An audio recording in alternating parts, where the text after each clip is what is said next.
नमस्कार दोस्तों, बिजनेसमैन में आपका स्वागत है। अब हम आज कर रहे हैं आज की करंट अफेयर्स।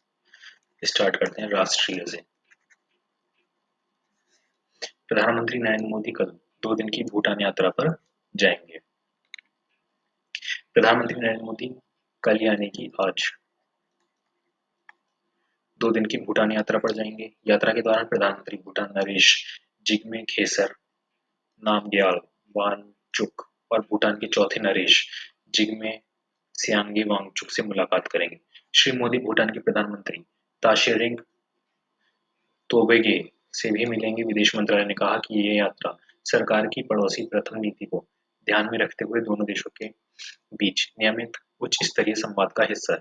भारत और भूटान के बीच आपसी विश्वास और हितों की विशेष साझेदारी है।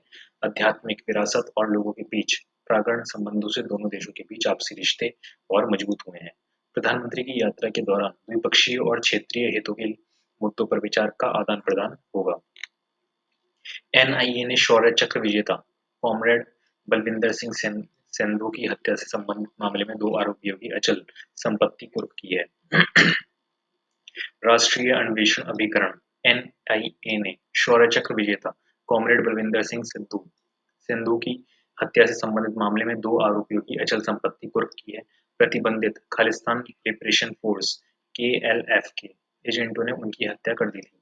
कुर्क की गई संपत्तियां गुरदासपुर जिले के गुरविंदर सिंह उर्फ बाबा और तारण जिले के हरविंदर सिंह उर्फ पिंदर उर्फ डिल्लू की हैं। एनआईए की जांच से पता चला था कि हरविंदर सिंह ने एक सहयोगी के साथ मिलकर कॉमरेड बलविंदर सिंह सेंधु की हत्या के लिए उनके आवास की रेकी में आरोपी इंद्रजीत सिंह की मदद की थी। कुर्की की कार्यवाही गैरकानूनी गतिविधियों रोकथाम अधिनियम के तहत की गई है। राष्ट्रीय लोकतांत्रिक गठबंधन एनडीए लोकसभा चुनाव में 400 से अधिक सीट जीतेगा। ये किसने कहा है? अमित शाह ने। ये पूरे में इसमें यही बात है कि ज्यादा सीटें जीतेगा। प्रधानमंत्री नरेंद्र मोदी ने व्लादिमीर पुतिन कहा कि रूस के राष्ट्रपति हैं के रूप में फिर से चुने जाने पर उन्हें बधाई दे दी है कि आप फिर से चुने गए। ये बहुत अच्छी बात है। निर्वाचन आयोग ने डाक मतपत्र की सुविधा के लिए विशेष श्रेणी अधिसूचित की है। लोकसभा चुनाव और 4 राज्यों में विधानसभा चुनाव के लिए निर्वाचन आयोग ने आवश्यक सेवाओं में कार्यरत अनुपस्थित मतदाताओं के लिए डाक मतपत्र के माध्यम से मतदान की सुविधा के लिए विशेष श्रेणी अधिसूचित की है। सूची में मेट्रो, रेलवे, भारतीय संचार निगम लिमिटेड, बिजली और स्वास्थ्य विभाग, अग्निशमन सेवा, डाक सेवा, विमानन, आपदा प्रबंधन विभाग और मीडिया के कर्मचारी शामिल हैं। आयोग ने कहा कि लोक प्रतिनिधित्व अधिनियम 1951 के प्रावधानों के अनुसार उचित विचार करने के बाद आवश्यक सेवाओं में कार्यरत व्यक्तियों को डाक मतपत्र से वोट डालने के लिए अधिसूचित किया गया है। चालू वित्त वर्ष में सकल प्रत्यक्ष कर संग्रह में 18.74 की वृद्धि। चालू वित्त वर्ष में सकल प्रत्यक्ष कर संग्रह में 18.74% की वृद्धि हुई है। वित्त मंत्रालय के अनुसार इस दौरान 22,27,000 करोड़ रुपए का सकल प्रत्यक्ष कर संग्रह हुआ। यह वित्त वर्ष 2022-23 की समान अवधि के 18,75,000 करोड़ रुपए से अधिक है। सकल प्रत्यक्ष कर संग्रह में निगम कर, व्यक्तिगत आयकर, प्रतिभूति लेन-देन कर और अन्य कर शामिल है। निगम कर संग्रह 10,98,000 करोड़ रुपए से अधिक है। प्रतिभूति लेन-देन कर सहित व्यक्तिगत कर संग्रह 11,25,000 करोड़ रुपए से अधिक था। अग्रिम कर 9,11,000 करोड़ रुपए से अधिक था। वित्त वर्ष 23-24 में 3,36,808 करोड़ रुपए के रिफंड जारी किए गए। यह पिछले वर्ष की समान अवधि की तुलना में 12.74% अधिक है। महुआ मोइत्रा के खिलाफ लोकपाल ने सीबीआई जांच कराने के आदेश दिए हैं।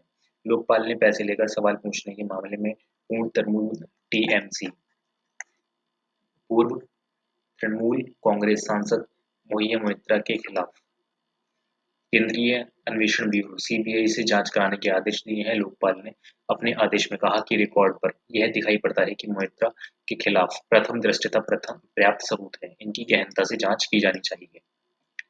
फिर आ जाते हैं हम राज्य समाचार। पश्चिम बंगाल के कूचबिहार जिले में पुलिस अधीक्षक एसपी कार्यालय का घेराव। भारतीय जनता पार्टी ने आज पश्चिम बंगाल में कूचबिहार जिले में पुलिस अधीक्षक एसपी कार्यालय का घेराव किया। भाजपा समर्थकों और पुलिस के बीच झड़प के बाद सुरक्षा कड़ी कर दी गई। पार्टी प्रतिनिधि मंडल ने पुलिस अधीक्षक को एक ज्ञापन सौंपा। भाजपा के विधायक महिर गोस्वामी ने तृणमूल कांग्रेस के विधायक और राज्य के मंत्री उदयन गुहा की गिरफ्तारी की मांग की है। पप्पू यादव के नाम से चर्चित राजेश रंजन ने अपनी जन अधिकारी पार्टी जेएपी का कांग्रेस में विलय कर दिया है। पप्पू यादव के नाम से चर्चित राजेश रंजन ने अपनी जन अधिकारी पार्टी जेएपी का कांग्रेस में विलय कर दिया है। उन्होंने नई दिल्ली में पार्टी मुख्यालय में कांग्रेस नेता पवन खेड़ा और मोहन प्रकाश की उपस्थिति में अपनी पार्टी का विलय किया। इस अवसर पर राजेश रंजन ने कहा कि वे अब कांग्रेस के लिए कार्य करेंगे। पुडुचेरी में लोकसभा क्षेत्र से पहले दिन किसी भी प्रत्याशी ने चुनाव के लिए नामांकन नहीं किया। पुडुचेरी के जिला चुनाव अधिकारी ए कुलोथुगन ने बताया कि पुडुचेरी में लोकसभा क्षेत्र से पहले दिन किसी भी प्रत्याशी ने चुनाव के लिए नामांकन नहीं किया। झारखंड के राज्यपाल सीपी राधाकृष्णन आज सुबह तेलंगाना के राज्यपाल का पदभार ग्रहण करेंगे। झारखंड के राज्यपाल सीपी राधाकृष्णन आज सुबह तेलंगाना के राज्यपाल का पदभार ग्रहण करेंगे। राष्ट्रपति द्रौपदी मुर्मू ने श्री राधाकृष्णन को तेलंगाना के राज्यपाल का अतिरिक्त प्रभार सौंपा है। तेलंगाना की राज्यपाल और पुडुचेरी की उपराज्यपाल डॉक्टर तिमिलसाई सौंदरराजन ने 2 दिन पहले त्यागपत्र दे दिया था। श्री राधाकृष्णन पुडुचेरी के उपराज्यपाल का अतिरिक्त प्रभार भी देखेंगे। राज्य उच्च न्यायालय के मुख्य न्यायाधीश आलोक आर्य हैदराबाद के राजभवन में उन्हें पद और गोपनीयता की शपथ दिलाएंगे। लोकसभा चुनाव पहले चरण में राजस्थान की 12 सीटों के लिए अधिसूचना आज। लोकसभा चुनाव के पहले चरण में राजस्थान की 12 लोकसभा सीटों के लिए आज अधिसूचना जारी की जाएगी। इसके लिए आज से 27 मार्च तक नामांकन भरे जा सकते हैं। प्रदेश की श्रीगंगानगर, बीकानेर, चूरू, नागौर, सीकर, झुंझुनू, अलवर, जयपुर, जयपुर ग्रामीण, भरतपुर, दौसा, करौली, धौलपुर की सीटों पर मतदान 19 अप्रैल को होगा। तमिलनाडु में 19 अप्रैल को एक चरण में होगा मतदान, आज जारी होगी अधिसूचना। तमिलनाडु में 19 अप्रैल को एक चरण में मतदान होगा, चुनाव की अधिसूचना आज जारी हो जाएगी। नामांकन दाखिल करने की अंतिम तिथि 27 मार्च है। नामांकन पत्रों की जांच 28 मार्च को होगी और नामांकन वापस लेने की अंतिम तिथि 30 मार्च है। कांग्रेस विहिप विजयधारानी के निधन के बाद खाली हुई बिलवान कोट विधानसभा के उपचुनाव भी आम चुनाव के साथ ही कराए जाएंगे। तमिलनाडु की कुल 39 लोकसभा सीटों में से चिदम्बरम, नागपट्टिनम, तेनकासी, नीलगिरी, विल्लुपुरम, तिरुवल्लुर, कांचीपुरम आरक्षित सीट है। इस बार राज्य में त्रिकोणीय मुकाबला होगा क्योंकि एआईएमडीके ने एनडीए गठबंधन से बाहर निकलने और चुनाव का सामना करने का फैसला किया है। पहली बार अन्ना द्रुमुक के बिना भाजपा, पटाली मक्कल काची, तमिल मनीला कांग्रेस, टीटीवी दिनाकरन के नेतृत्व वाली अम्मा मक्कल काची और अन्य छोटी पार्टियों के साथ गठबंधन करके राज्य में राजनीतिक दांव आजमाने के लिए तैयार है। वर्तमान में राज्य के विपक्षी दल अन्ना द्रुमुक ने अभी भी अपने गठबंधन सहयोगियों को अंतिम रूप नहीं दिया है। वहीं दूसरी ओर डीएमके ने कांग्रेस के साथ तमिलनाडु में 9 और पुडुचेरी में 1 सीट पर डील पक्की कर ली है। डीएमके 21 सीटों पर चुनाव लड़ेगी। बीसीके, सीपीएम और सीपीआई 2-2 सीटों पर चुनाव लड़ेगी। एमडीएमके, आईयूएमएल, कोंगू मक्कल काची को एक-एक सीट आवंटित की गई है। गठबंधन में शामिल नई पार्टी अभिनेता और राजनीतिज्ञ कमल हसन की मक्कल नीति मय्यम है।